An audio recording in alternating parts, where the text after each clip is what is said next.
Hello friends, welcome back to my channel. ఇవాళ మనం ఈ వీడియోలో వినబోతున్న కథ జీవన తరంగం పార్ట్ 4. మరెందుకు ఆలస్యం, వినేద్దామా? జోగారావు తాతగారి మూడో కొడుకు రాజా అన్న అదే మీ సొంత మామయ్య. ఆయన బాగా సంపాదించాడని చెప్పాను, గుర్తుందా? మీ అమ్మకు సాక్షాత్తు అన్నగారు. మన ఊరి సర్పంచ్ నాగభూషణానికి అతనికి బాగా స్నేహం కూడా ఉందట. వ్యాపార లావాదేవీలు కూడా వారి మధ్య బాగానే సాగుతూ ఉన్నాయట. ఇప్పుడు ఆయనపై అరెస్టు వారెంట్ ఉందట, తెలుసా? నిజంలో కాస్త వ్యంగ్యంగా కలబోసి అంది సిరి. అరెస్టు వారెంటా? నోరెళ్ళబెట్టి అంది మైత్రి. అసలు ఏం జరిగింది? నువ్వన్నట్టు వివరాలన్నీ తెలిస్తే కానీ అసలు సంగతి తెలియదన్నమాట. నీ రామాయణం అంతా వింటేనే చిక్కుముడి వీడుతుంది కాబోలు. అంతేనా? చెప్పమ్మా చెప్పు, తప్పేముంది? తన అల్లరి ధోరణిలో అడిగింది మైత్రి. ప్రతి ఏటికి మళ్ళీ ఏటా జరిగే నూకాలమ్మ ఉత్సవాలకి ఆ సంవత్సరం కూడా రాజా కుటుంబం ఆ ఊరికి వచ్చారు. ఎప్పుడో 2 దశాబ్దాల క్రితమే బెంగుళూరులో స్థిరపడిపోయింది రాజా కుటుంబం. 2 చేతులా సంపాదిస్తూ ఆస్తిపాస్తులు సంపాదించుకుంటున్నాడని చెప్పుకుంటూ ఉంటారు. ప్రపంచంలో ఎక్కడున్నా, ఎక్కడ స్థిరపడ్డా ఆ ఊరితో మూలాలున్న కుటుంబాల వారందరూ ఈ ఉత్సవానికి తప్పక హాజరవుతారు. దేశ విదేశాల నుంచే వస్తుంటే బెంగళూరు నుంచి రావడం పెద్ద కష్టమేమీ కాదు. రాజా కుటుంబం కూడా వచ్చారు. వారం రోజుల పాటు ఉత్సవం జరగనుంది కనుక ఊరంతా జనాలతో కిటకిటలాడుతూ వీధులన్నీ కోలాహలంగా ఉన్నాయి. రాజా కుటుంబంతో పాటు వారితో ఊరికి వచ్చింది శ్యామల.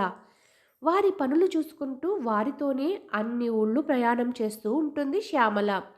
ఆమె ఒకప్పుడు ఈ ఊరి సర్పంచి నాగభూషణం ఏర్పాటు చేసిన పని మనిషి. వ్యాపారాల రీత్యా ఎదుగుదల వస్తున్న రోజుల్లో ఇంటి పనులకు నమ్మకమైన మనిషి కావాలని రాజా అడిగితే తమ ఊళ్ళోని రాజన్న కూతురు శ్యామలను అమర్చాడు నాగభూషణం. అలా కొన్నేళ్ల నుండి రాజా ఇంట్లోనే పనిచేస్తోంది శ్యామల. శ్యామల గురించి చెబుతాను విను. మధ్యతరగతికి దిగువ స్థాయి రాజన్న కుటుంబానిది. ఏదో ఉన్న దాంట్లో చూసి ఒక అయ్య చేతిలో పెట్టి పెళ్లి చేశాడు రాజన్న. కౌలకు భూమి చేస్తున్న 2 చెడు అలవాట్లు లేని అల్లుణ్ణి చూసుకుని మురిసిపోయేవాడు. శ్యామల బాధ్యత తీరినది. మంచి భర్త నీడలో ఉందని ఆనందించినంతసేపు పట్టలేదు. రోడ్డు ప్రమాదంలో ప్రాణాలు కోల్పోయాడు అల్లుడు. భర్తను కోల్పోయి పుట్టింటికి చేరింది శ్యామల. రాజన్న గుండు చెరువైంది. గరగలెత్తి అమ్మోరిని సేవించిన చిన్న చూపు చూసింది అని ఎప్పుడైనా మనసులో అనుకునేవాడు. కానీ కూతుర్ని గుండెల్లో పెట్టుకుని చూసుకునేవాడు. తరతరాలుగా గరిగలు ఆడి ఆ తల్లిని కొలుచుకునే కుటుంబం రాజన్నతి. ప్రతి పున్నానికి గరిగలు నెత్తిన ఎత్తి ఆట ఆడితే ఆ నూకాలమ్మ తల్లి ఆశీస్సులు మెండుగా ఉంటాయన్న నమ్మకం. తాతల నాటి నుండి అదే పని. గుడి మాన్యం నుంచి ధాన్యం కొలిచి ఇచ్చేవారు. తరతరాల నుంచి అదే వారి సంపాదన. అలాగే తరాలు పొట్టపోసుకునేవారు. గ్రామదేవత నూకాలమ్మ తల్లి ఉత్సవం పౌర్ణమి నాడు ప్రారంభిస్తారు. ఉత్సవాలప్పుడే గరిగలను తీరుస్తారు. పక్షం పాటు ప్రతిరోజు సంధ్యా సమయంలో గరిగ ఆటలతో ప్రారంభమై రాత్రి వరకు భక్తులను అలరిస్తూ కనువిందు చేస్తారు. అమావాస్య రోజు వరకు చిన్న జాతర నిర్వహించి ఆ రోజున పెద్ద జాతర వైభవంగా జరుపుతారు. వారి వారి పనుల్లో ఎక్కడున్న గ్రామస్తులందరూ ఈ జాతర సమయానికి ఇళ్లకు చేరుకొని అమ్మవారికి పూజలు చేస్తారు. ఆ జాతరకు ఉంటే రాబోయే ఏడంతా కష్టాలు లేకుండా అమ్మ కాస్తుందని, ఇల్లు సుభిక్షంగా ఉంటుందని వారి నమ్మకం. నూకాలమ్మ గరగలు మునపట్లో అయితే నెల నెలా ఎత్తడము జరిగేది. ఇప్పుడు కాలమాన పరిస్థితుల వల్ల అలా జరగడం తగ్గిపోయింది. ఏటికోసారి జరిగే ఉత్సవంలోనే గరిగలెత్తి అమ్మవారి ఊరేగింపు జరుపుకుంటున్నారు. క్రితం కంటే మునుపటేడు అప్పటికంటే ఈ ఏడు రాజన్న ఆరోగ్యం కొద్ది కొద్దిగా క్షీణిస్తోంది. వయసు భారం తెలుస్తోంది. రాజన్న ఆరోగ్యం శ్వాసకోశ జబ్బుతో కొంత క్షీణిస్తే కూతుర్ని చూసి గుండె తరుక్కుపోయి మరికొంత క్షీణిస్తోంది. ఆమె జీవితం గురించి బెంగ పెట్టుకోవడంతో సగమైపోయాడు రాజన్న. నేను బ్రతికుండగా నా కూతురికి ఏదైనా దారి చూపండయ్యా. సర్పంచి నాగభూషణంతో అనేక సార్లు మొరపెట్టుకునేవాడు. ఏదో నీ ఆరాటం గాని మనూళ్ళు దానికి చెప్పగల పనులేముంటాయిరా రాజన్న. అయినా చూద్దాంలే, శ్యామల చేయగలిగే పనేదైనా ఉంటే తప్పకుండా చెప్తాను అన్నాడు భూషణం. రాజన్న, ఒకసారి బేగా రావాలి, అయ్యగారు ఉన్న పలంగా నిన్ను తీసుకురమ్మన్నారు అన్నాడు పాలేరు ఎంకన్న. ఎంటనే రమ్మని పిలిపించారు. ఏం పనేంటి అయ్యగారు అన్నాడు రాజన్న. నేను చెప్పేది జాగ్రత్తగా విన్న తరువాత తగు నిర్ణయం తీసుకోవచ్చు రాజన్న. నాకు తోచినది నేను చెప్తున్నాను. నాకు ఒక మంచి స్నేహితుడు ఉన్నాడు. పేరు రాజా. రాజా మన ఊరివాడే. ఆ అగ్రహారంలో అన్నదమ్ముల ఇళ్ళ వరుస ఉండవు. ఆ ఇంటి మనవడే. నీకు కూడా చూసిన జ్ఞాపకం తప్పగా ఉంటుంది. నాకు వ్యాపారాల్లో భాగస్వామి, మంచి స్నేహితుడు కూడా. ఏనాడో పట్నానికి వెళ్ళి వ్యాపారాలు చేసి ఎంతో గడించాడు. మొన్ననే పట్నంలో లంకంత కొంప కట్టుకున్నాడు. నిన్ననే నాతో మాట్లాడుతూ ఇంటిని కనిపెట్టుకుని ఉండడానికి ఒక నమ్మకమైన మనిషి కావాలని అన్నాడు. అప్పుడు నాకు నువ్వు అన్న మాటలే గుర్తొచ్చాయి. నమ్మకస్తురాలు కావాలంటున్నాడని మా పాలేరు కూతురునే చెబుదామని ముందు అనుకున్నాను. కానీ అంతలోనే నీ మాట గుర్తొచ్చింది. నీకా ఆయాసం రోజురోజుకి ముదురుతోంది. మునుపట్ల గరిగలెత్తలేకపోతున్నావు. ఏళ్ల తరబడి గరిగలు ఎత్తి అమ్మవారి సేవ చేసుకుంటున్న నువ్వు పొలం పనికి కూడా వెళ్ళలేనంటున్నావు. వయసులో ఉన్న కూతుర్ని, చంటి పిల్లని ఇప్పుడు ఎలా సాకుతావు? పిల్లను పెంచి పెద్ద చేయాలంటే అదో పెద్ద బాధ్యత. ఈ వయసులో నువ్వు ఆ పెద్ద బాధ్యతను నీ నెత్తిన పెట్టుకోలేవు. నీ కూతురు దాని కాళ్ళ మీద అది నిలబడితే తన పిల్లను చదివించడమే కాక రేపు నీకు, నీ ఇంటావిడికి కూడా అండగా ఉంటుంది. ఇలాంటి అవకాశం ఎప్పుడు రాదు రాజన్న. నా మాట విని దాన్ని రాజా ఇంట్లో పనికి పంపు. తిండికి బసకి ఖర్చు లేదు. గడించుకున్న 4 రాళ్ళు పోగేసుకుంటుంది. పట్నంలో అయితే పిల్లలకి కూడా కాస్త చదువు సంధ్య అబ్బుతుంది అని నచ్చజెప్పాడు సర్పంచి నాగభూషణం. మాకో దారి చూపించడానికి మీరు చెప్పింది కాదని ఎందుకంటానయ్యా? అలాగే సేత్తానండయ్యా అని ఆనందంగా ఒప్పుకున్నాడు రాజన్న. అలా రాజన్న అరెస్టుని గురించి చెప్పి శ్యామల కథలోకి దింపింది సిరి. మైత్రి ఆతృతగానే వింటోంది. అలా బెంగుళూరు ప్రయాణమై వెళ్ళిన శ్యామల మళ్ళీ ఊరికి ఒక్కసారే వచ్చింది. తల్లిని కడసారి చూసుకొని ఆమె నోట్లో 4 బియ్యపు గింజలు వేయడానికి. ఆ తర్వాత ఇదే రావడం. ఊళ్ళో ఉత్సవం జరుగుతోంది. ఆ రోజు రాత్రి ఎంత వద్దంటున్నా గరిగ ఎత్తడానికి తయారయ్యాడు రాజన్న. మేళం వాయిస్తున్న వారితో సమానంగా గరిగని తిప్పుతూ ఉత్సవంలో తన ఉత్సాహోన్నతంగా నింపి ఆడుతున్నాడు. నాగభూషణం, రాజాలు ఆట చూడడానికి నిలబడి దీర్ఘంగా చర్చించుకుంటున్నారు. ఏదో నెప్పి బాధిస్తున్న గరగ నేల పడకుండా కాపాడాలని, లేకపోతే ఊరికే అరిష్టమని నమ్మిన రాజన్న నిలువెల్లా పిండేస్తున్న బాధని సైతం కాసాడు. ఆట పూర్తయి గరిగలన్నీ వరుసగా మండపంలో పెట్టారు. అంతే. గరగను యథాస్థానంలో దింపిన మండపంలో పెట్టిన తరువాత రాజన్న ఒక్కసారిగా నేల కొరిగాడు. చలనం లేదు. తుది శ్వాస విరిచాడు. గుండె పగిలేలా ఏడ్చింది శ్యామల. తన జీవితానికి ఉన్న ఒక్క ఆసరా నేల కొరిగింది. ఎదుగుతున్న బిడ్డ తప్ప తనకంటూ ఎవ్వరూ లేని ఏకాకయింది. ఉత్సవం ముగిశాక తండ్రికి నచ్చచెప్పి తనతో తీసుకెళ్లాలనుకుంది. దానికి ముందు తండ్రితో ఏదో విషయం చెప్పాలనుకుంది. అలా తండ్రికి ఏదో విషయం చెప్పాలనుకున్న శ్యామలకు ఇక ఏం చేయాలో పాలుపోలేదు.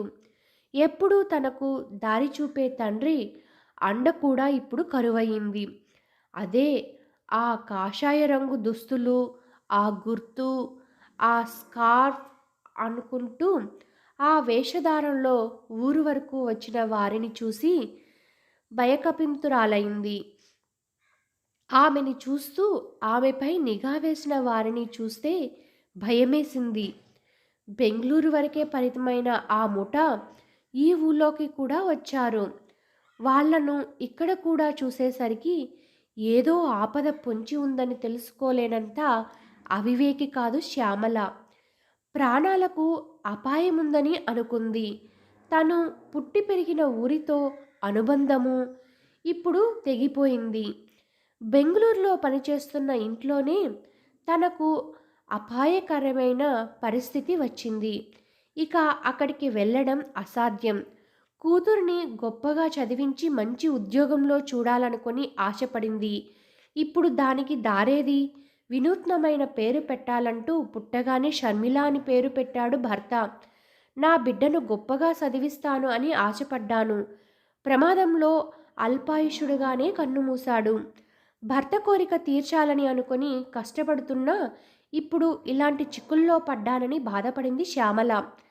పెద్దోరి అండలో ఆ అమ్మాయిని చదివించాలనుకుంది. అలాంటిది రాజా నీడలో షర్మిల చదువు సాగదు సరికదా, ప్రాణాలకే అపాయం వచ్చి పడేటట్టు ఉంది అనుకుంది. ఆ విషయాలన్నీ తండ్రితో చెప్పి ఎక్కడికైనా వెళ్ళిపోవాలనుకుంది. అంతలో ఆ రోజు శ్యామలకు కంటిపై కునుకు పట్టలేదు. కళ్ళు మూసినా తెరిచినా అదే దృశ్యం.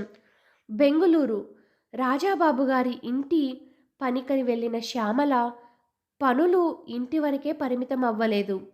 రాజాబాబు గారికి ఒక ఆశ్రమంతో సంబంధం ఉండేది.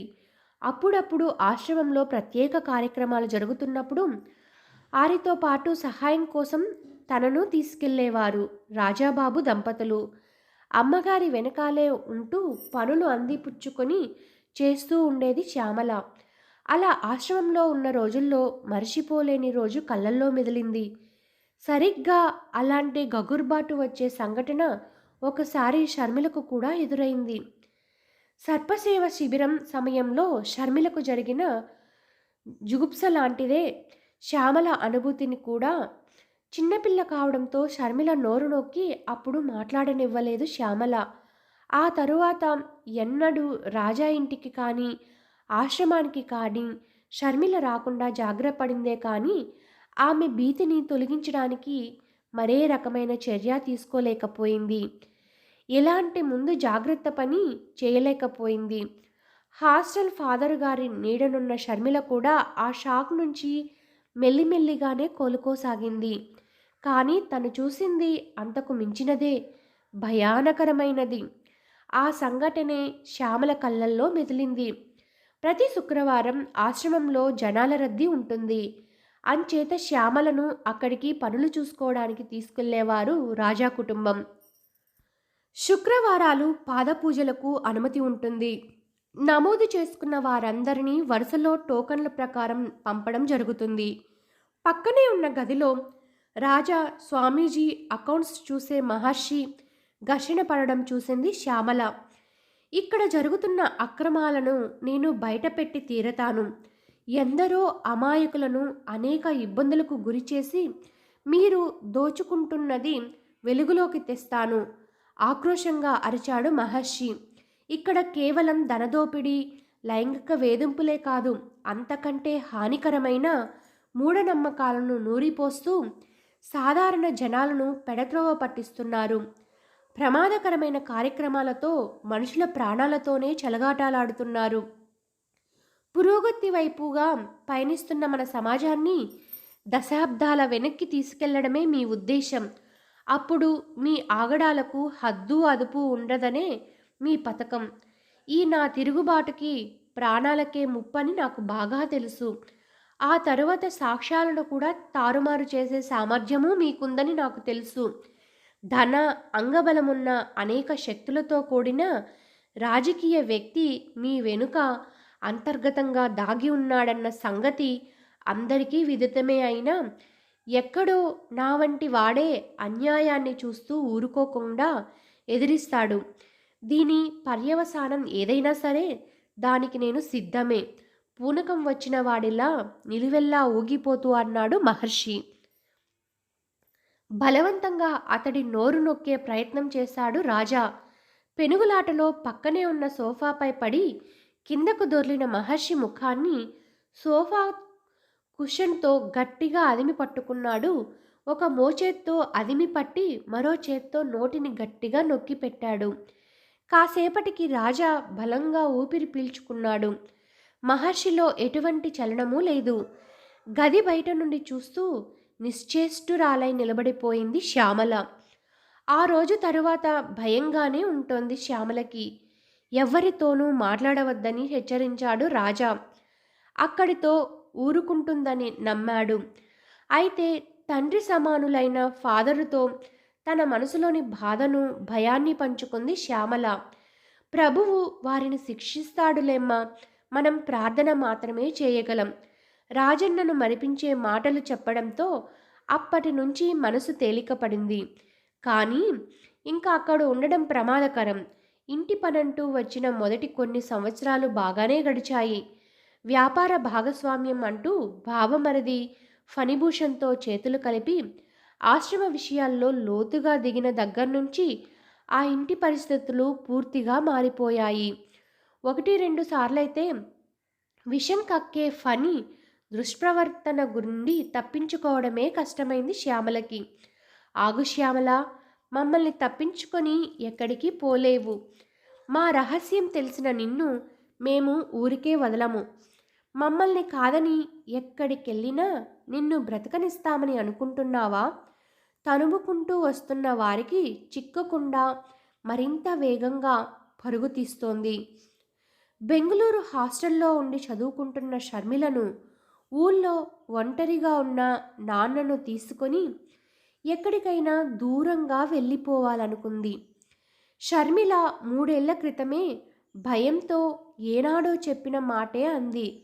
తానొకటి తలిస్తే దైవం ఒకటి తలిచినట్టు ఉత్సవాలకని ఊరికి వచ్చి తండ్రి చావును చూసింది.